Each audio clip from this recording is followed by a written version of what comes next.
반갑습니다. 오늘 영상은 더킹 영혼의 군주입니다. 5회에서 6회까지 간단한 줄거리가 되겠습니다. 5월 1일 2일에 방영된 내용입니다.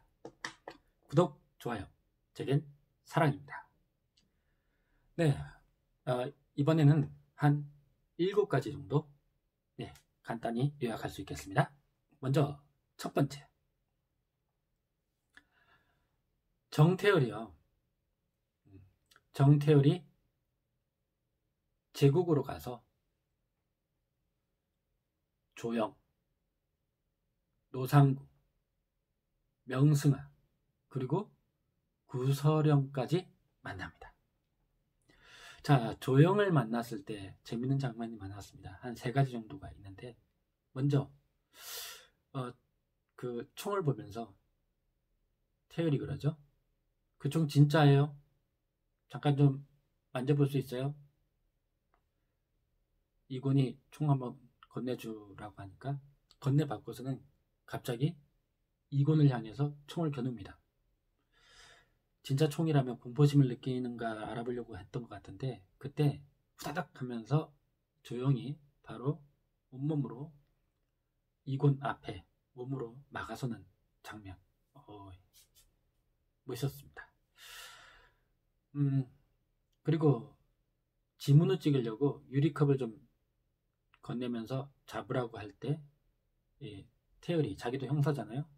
딱 이게 뭐 하는 짓인지 아니까 바로 그냥 인주 딱 찍어가지고 바로 이렇게 지문을 찍어주는 장면 재밌었고요.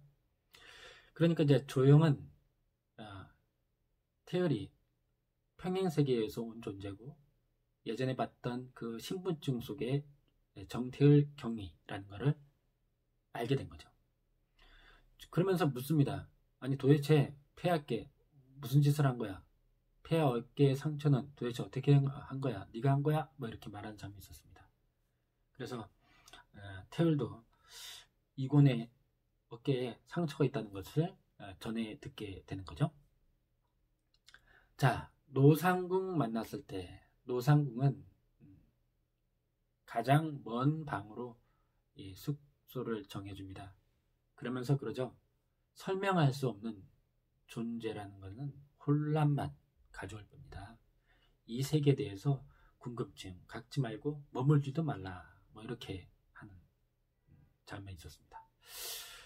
자, 혼자 있을 때 옆에서 챙기라고 하면서 명승하가 나타나죠. 그 명승하를 보고 깜짝 놀란 태열이 명승하에게 한 말, 건물주 아니세요? 라고 했던 장면, 인상적이었습니다. 자, 결국은 이제 구서령도 만나게 되는데 어떻게 된 거냐?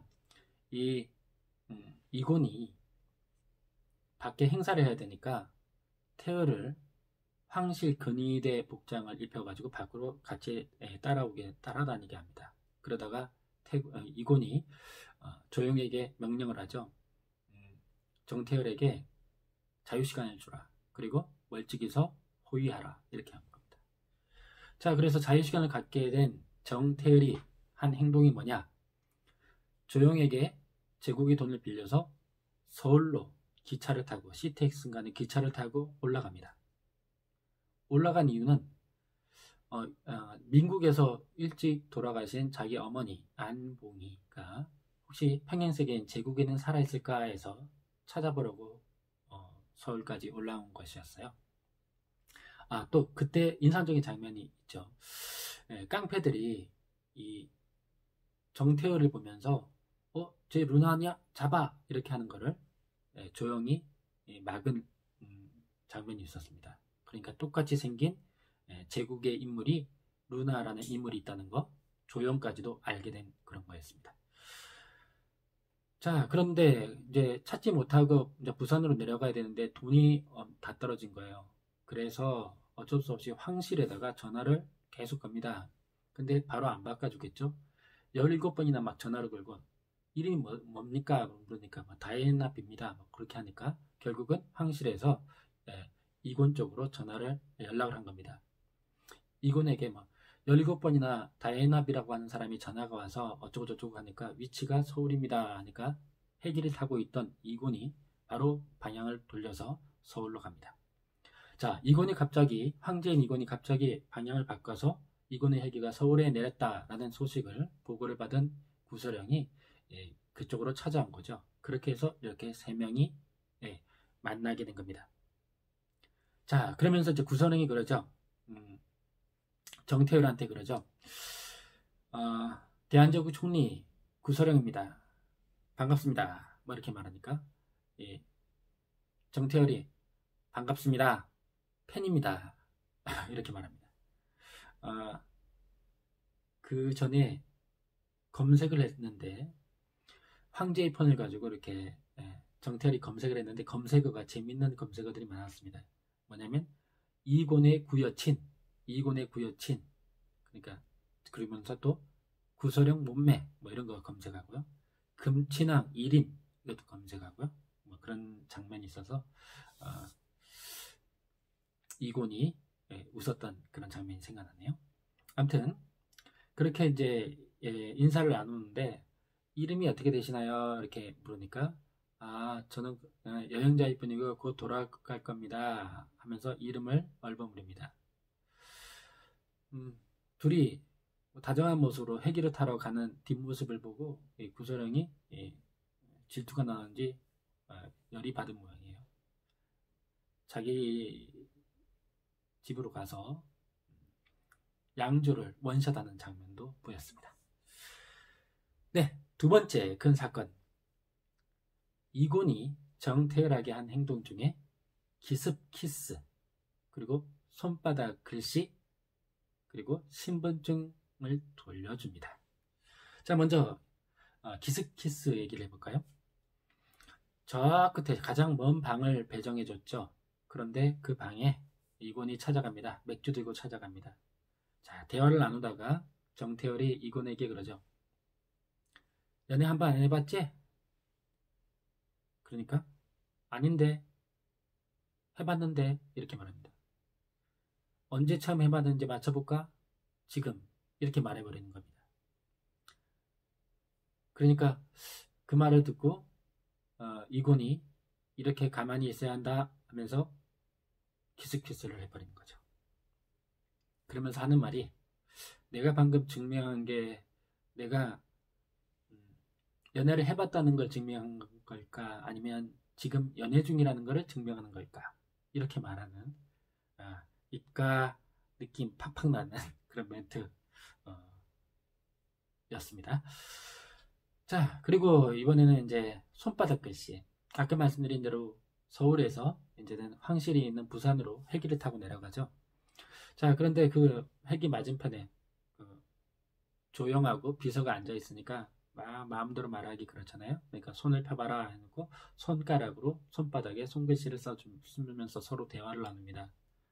대화 내용은 황당하게도 제국에도 달나라에 토끼가 있나 뭐 이런 그런 내용의 얘기를 나누는 장면이 있었습니다.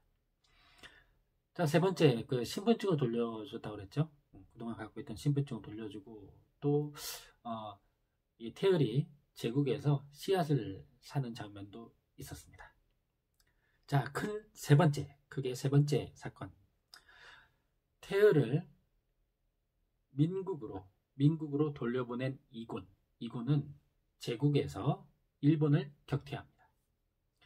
동해상에서 일본 해군이 이렇게 도발을 하죠. 그래서 구서령이 전쟁을 하기로 결심을 합니다. 자, 그럴 때 이곤도 그것을 추인하죠. 허락을 합니다. 해군 제복을 입고 우선 정태열을 민국으로 보내줍니다. 그리고 나서는 직접 함상에 올라서 직접 지휘를 합니다. 일본 함정 바로 앞에 경고 사격을 하도록 명령을 내려서 그 경고 사격에 놀란 일본이 후퇴를 하게 됩니다. 자, 일단은 일본을 격퇴하는 그런 장면이 나왔어요. 자, 네 번째. 이거는요, 이림이 살아있다는 것을 알게 되고요. 그리고 이림은 제국의 권력층들을 민국의 사람들로 바꿔치기를 하면서 채워가고 있었습니다. 자, 먼저 이림이 살아있다는 걸 어떻게 알게 됐냐? 이제 이곤이 여기 이종인, 당숙 이종인 의대 교수가 만들었던 그 사망진단서, 이림이 사망진단서가 조작됐다는 걸 알게 되죠. 보도로는 근위대에게 사살됐다고 했지만 알아보니까 변사체로 발견됐고, 발견됐을 때 얼굴은 이림하고 같았지만 몸 상태가 완전히 다른 사람이었다라는 걸 알게 되죠. 그래서 이제 이곤은 이림이 살아있고 언젠가는 이림이 이곤을 찾아올 거다라고 판단하게 됩니다. 자, 그러면 이림은 제국에서 무슨 일을 하고 있었나? 제국과 민국을 오가면서 무슨 일을 하고 있었나? 이런 겁니다. 제국에서 권력층 중에 민국에서는 아주 빈민층, 최하층에 있는 경우가 있는 거죠. 그래서 어떻게 하느냐? 이 민국에 있는 그 사람들을 이쪽으로, 제국에 있는 권력층 사람들로 바꿔치기를 하는 겁니다. 이쪽에 있는 사람들을 죽이면서 바꿔치기를 하는 거죠. 자, 그래서 그 권력층들을 자기 사람들로 채워나가고 있는 그런 상황이었습니다. 아주 중요한 장면이 이번에 알려진 겁니다. 특히 이제 인상적인 장면이 구서령하고 대립하고 있는 아주 강력한 권력이 있는 어떤 여자가 민국 쪽에서는 굉장히 가난한 사람인데 그 여자의 허락을 받아가지고 바꿔치기 하는 그런 장면이 나타났습니다. 결국은 여기 구서령까지 이림의 마수가 펼쳐질 것 같고, 또 강신재가 자주 다니는 카페까지 이림이 찾아오는 그런 장면이 있었어요. 강신재까지 노리고 있는 모양입니다. 그리고 또 여기서 인상적인 장면이 그동안은 멀쩡해 보였는데 이 이림의 얼굴에도 어떤 상처 같은 게 보였어요. 왔다 갔다 하면서 생긴 그런 상처가 아닌가, 이런 생각이 듭니다. 자, 다음 다섯 번째. 강신재의 과거가 하나 보였습니다. 강신재가 1대6으로 맞고 있을 때 유단자였던 정태율이 구해줬던 그런 과거가 있었더라고요. 자, 그리고 여섯 번째. 중요한 장면 중에 하나가 1과 0 사이의 공간, 그 사이 공간이 나타나는 장면이 있었습니다. 말을 타고 태율하고 이곤이 같이 건너가면서 나누는 대화였는데, 그때 이곤이 태율한테 그러죠. 이곳은 밖에서는 풍선이 한 10시간 정도 이렇게 떠 있다면 여기는 10일 정도 떠 있다. 그리고 빛과 공기, 바람이 없는 공간이다. 이 사이 공간은. 그리고 여기서의 일부는 밖에서의 1시간 해당되더라. 그걸 어떻게 알았냐? 시계도 멈추는데 그걸 어떻게 알았냐? 오일러 공식을 외웠지. 뭐 이렇게 말하는 장면이 있었고요. 그리고 태율이 그곳에다가 제국의 씨앗을 좀 이렇게 뿌리는 장면도 나왔습니다. 자, 이번에 마지막으로 7번째입니다. 7번째. 다시 민국으로 온 이곤이 태율을 찾아가서 나 기다렸어? 라고 말을 하죠. 그러자 달려가서 힘껏 안기는 태율의 모습, 마지막 엔딩이었습니다. 네, 여기까지가 더킹 영원의 군주 5회에서 6회까지 간단한 줄거리였습니다. 구독, 좋아요, 제겐 큰 힘이 됩니다. 감사합니다.